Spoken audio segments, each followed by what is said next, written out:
One of the cool things we've developed is this Prima folding rack holder, and it's got 3 parts. I'm going to show you how this works, and it's very convenient to secure your rack downward and hold it if you're going to put stuff on there, and it's easily removable in the event you want to just take it off and go back to riding with the rack up. All right, this is the Prima Rack Holder in black. Here you see we got a cool scooter logo on top. We're going to fold our rack down, and I go right over to the center of these rubber pieces. It fits nicely there. These are designed such that when you do fold the rack up, it doesn't go metal on metal. But we're going to take this, put the scooter facing outward because scooters are cool, and down we go with the rack holder.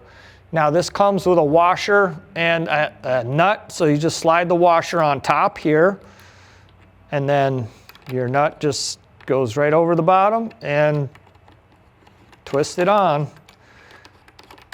Hand tight.